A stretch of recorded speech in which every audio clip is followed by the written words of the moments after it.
Some people leave a room and the room changes. Jim Thompson helped carry Thai silk into the modern world, helped shape the image of Bangkok that much of the world came to recognize. And then, in 1967, during a walk in the Cameron Highlands, he vanished so completely that the absence became bigger than the man. What hits hardest is that someone this visible, this connected, this woven into Thailand's cultural story, could step into the afternoon and leave nothing behind but questions. This episode contains discussion of disappearance, disputed theories, and Cold War-era suspicion. What you're about to hear is reconstructed from documented reporting, historical records, and later retrospective coverage. Whether record is thin, conflicted, or silent, I'll say so plainly, and I won't fill in the gaps. Later, there will be a clearly labeled section where we step outside the verified record and into rumor, theory, and public chatter. That section will stay separate from what can actually be documented.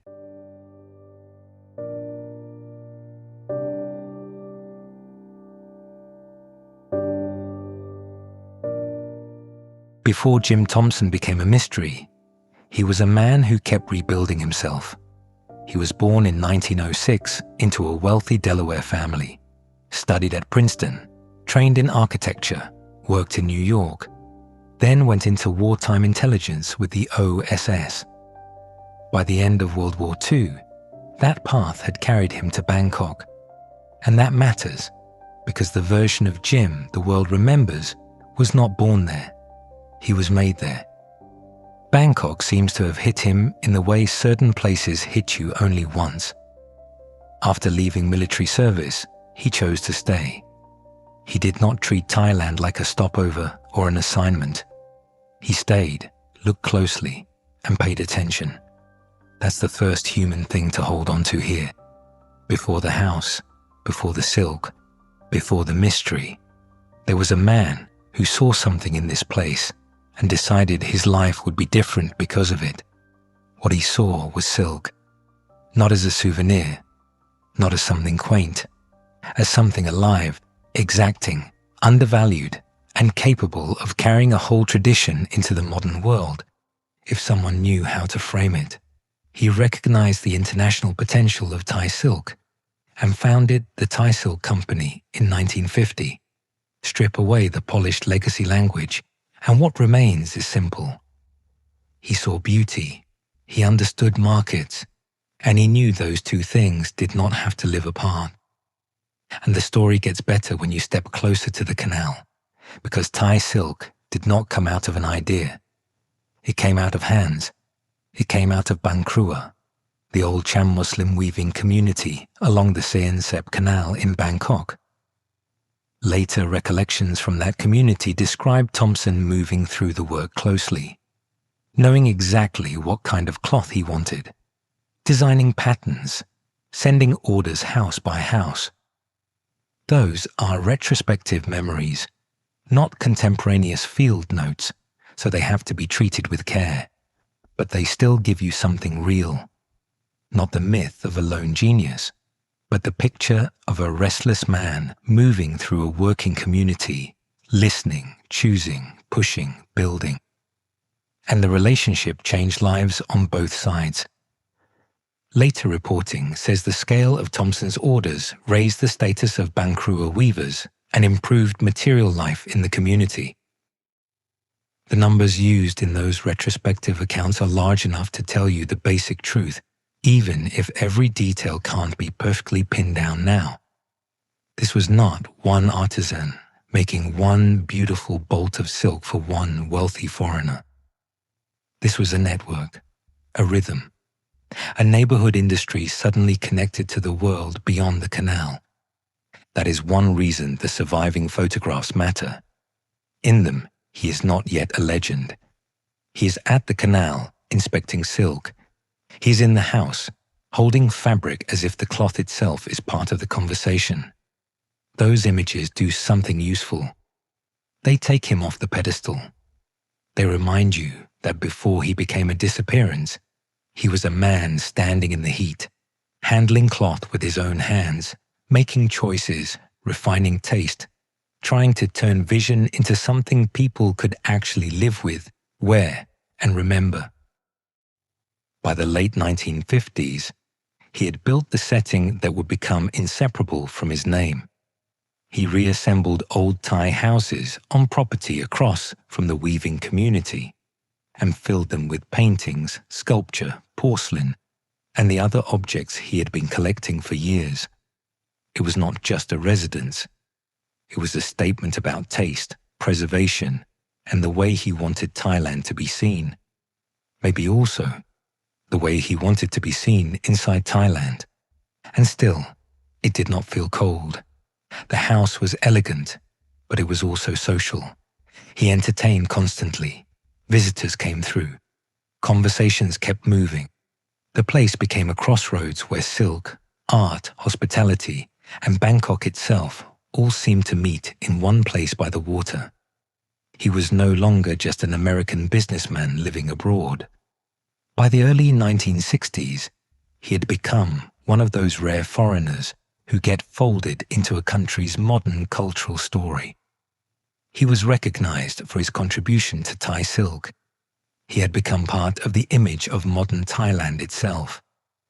So before the Highland mist, before the search, before the theories start breeding in the dark, this is the man you have to keep in view. Gifted, complicated, driven, deeply tied to Thai artisans, deeply tied to Bangkok, and standing inside a life that from the outside must have looked almost complete, which is exactly why what comes next lands with so much force. And then the story leaves Bangkok, not all at once, not like a slammed door, more like a man stepping out of the life he built and into a quieter frame. Over Easter weekend in late March 1967, Jim Thompson was staying with friends in the Cameron Highlands of Malaysia, a cool hill country of steep roads, old bungalows, and thick jungle. At some point, he went out for a walk and did not come back. That is the center of it. The plainest version is still the strongest. This did not begin in visible chaos. It began in the middle of something ordinary. A holiday, friends, fresh air. A place people went to breathe differently for a few days. And then a man whose life had become so public, so recognizable, so woven into a national story, simply stepped out of frame. By then, he was 61. No confirmed body was found.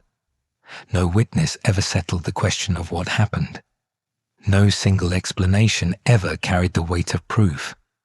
Later retellings add detail, but the verified center stays narrow. He left on foot. Hours passed, and by evening, the absence had hardened into alarm.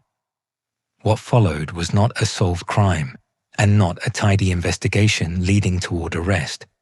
It was a search through weather, slope, foliage, ravines, distance, and uncertainty. And the search was not small. It became, by later accounts, one of the biggest hunts the Highlands had ever seen. Police, soldiers, local trackers, and others were drawn into it. Even psychics eventually entered the orbit of the case. That sounds surreal now, but it tells you exactly how unstable the ground had become. People did not know whether they were looking for a lost man, an injured man, a dead man, or a man taken by someone who knew how to leave nothing visible behind. Some of the smallest details stayed with people the longest. Later, accounts note that he left without his cigarettes and without pills he used for gallstone pain. Those details do not solve anything, but they resist the fantasy of a carefully staged vanishing. They suggest something more ordinary at the beginning, a short walk, a quick decision, a man thinking he would be right back. That is where the case gets under your skin. Not in the grandeur of the mystery, but in the plainness of the first step away from the house. As the search widened, the case also began to split. On one side, there was the practical question of terrain. On the other, there was interpretation. Jim Thompson was not just any missing traveler. He had an OSS past, political acquaintances, money, visibility, and a life big enough to attract projection. Even early on, some people around him leaned toward political abduction. That does not make those suspicions true. It tells you how quickly the case moved beyond the ordinary category of a missing man in rough country and into something larger and harder to measure.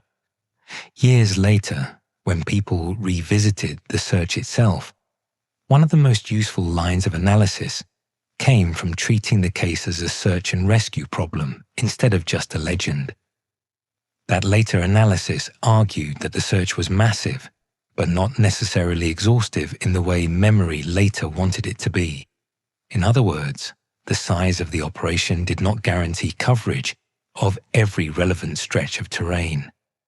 That matters because it restores discipline to the story. It reminds you that a famous search is not the same thing as a perfect one, and that the jungle does not care how important the missing man was. That is the truth of this part. A prominent man stepped into the Highland afternoon. The search swelled around his absence, and the landscape kept the next part to itself. And from there, the disappearance stops being only an event and starts becoming a shadow that falls across everything that came before it. No killer was identified. No one was charged. No court ever got to force the facts into order. What remained was a void, and then the long human habit of trying to fill that void with whatever story feels sturdy enough to survive inside it. That is where the story gets sad in a quieter way. Because once a person disappears without an answer, the mystery starts trying to eat the person. The ending becomes so large it threatens to swallow the years that came before it. But the record pushes back against that if you let it. Jim Thompson's real legacy was not the vanishing. It was the reinvention.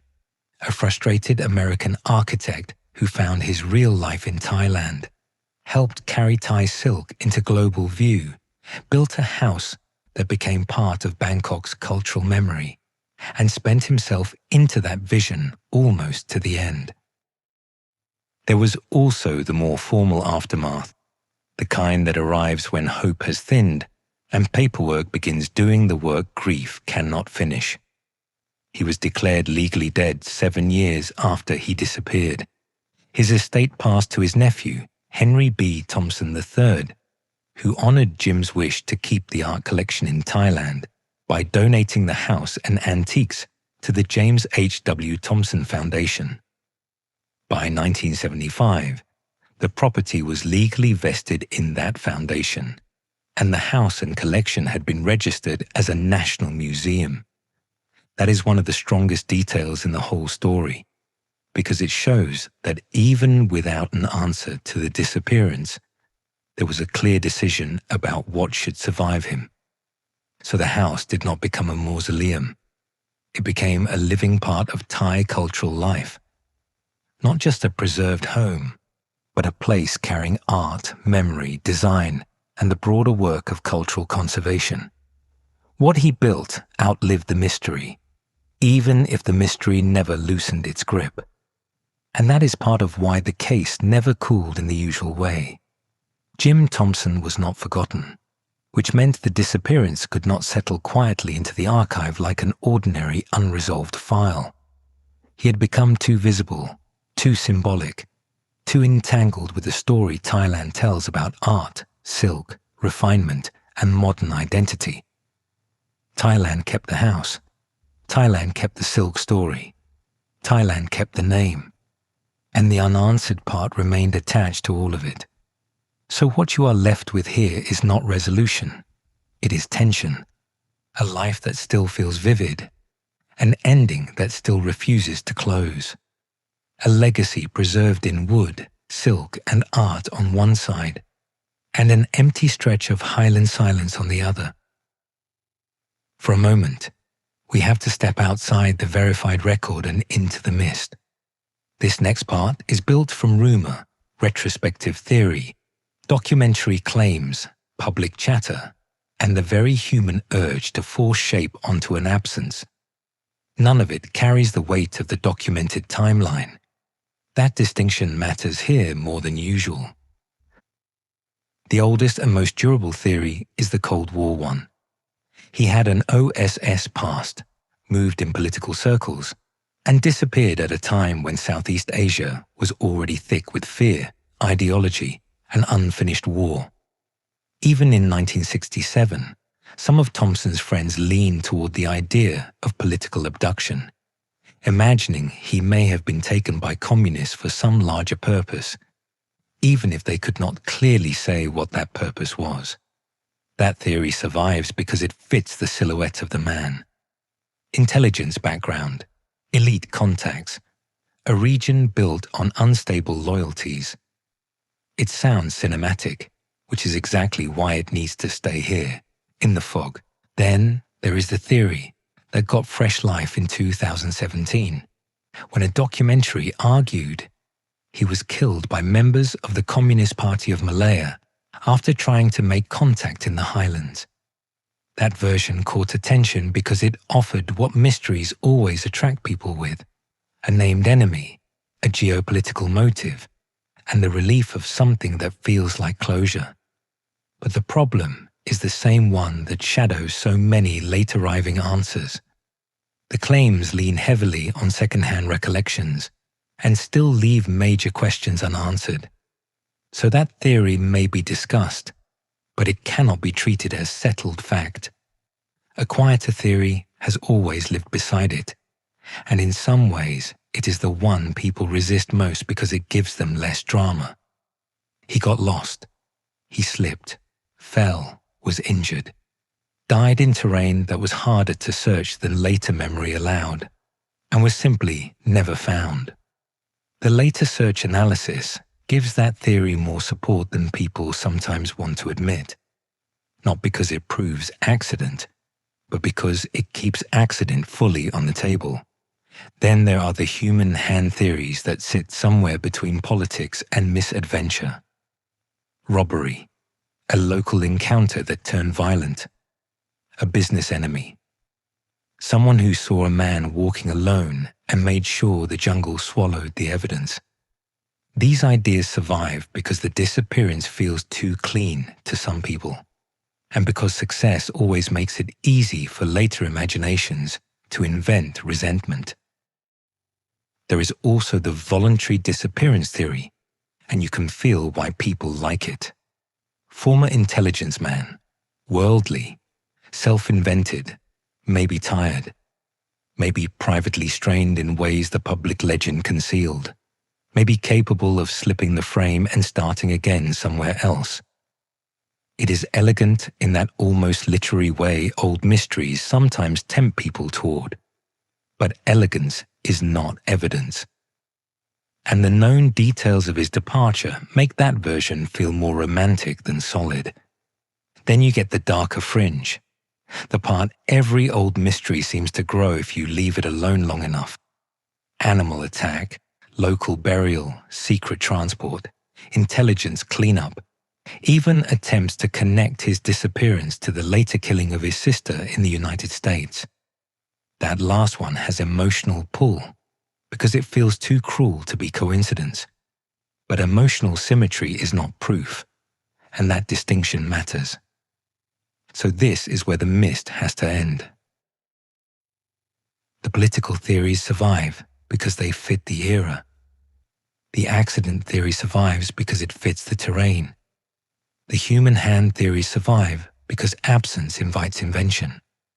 And the public chatter survives because people do not like silence when a story is this famous.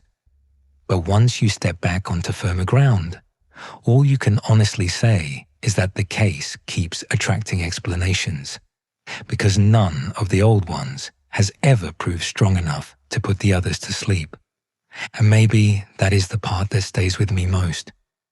Not just that Jim Thompson disappeared, not just that the file never closed in any satisfying way, It is that a man who helped shape how so many people came to see Thailand left behind something larger than a brand, larger than a museum, larger even than the mystery that followed him.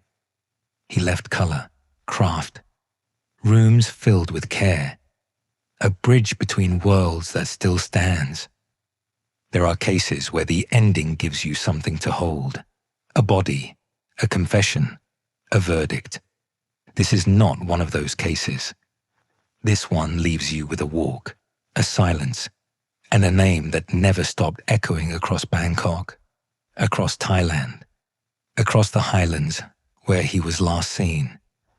So the honest thing is to leave him there with care, not as a cartoon spy, not as a rumor machine, not as a tidy legend, just as Jim Thompson, a complicated, gifted man whose life mattered far more than the mystery that followed it. If you're listening on Spotify, follow the show there. If you're hearing this somewhere else, follow the show on that platform too. And if this episode stayed with you, pass it to one person who still values the line between what's documented and what's merely repeated. Sources consulted for this episode included the James H.W. Thompson Foundation and Jim Thompson House Museum, the Jim Thompson Heritage Quarter, Encyclopaedia Britannica, Times original and retrospective coverage, the Associated Press, the Penn Museum, the Nation's reporting on Ban Krua's weaving history, later coverage from Chaosod English, and Llewellyn Toulmin's search and rescue analysis of the disappearance. Until next time, remember Jim Thompson as a man who helped the world see Thailand differently and who still deserves more than to be reduced to the moment he vanished. Where the land remembers what others try to forget.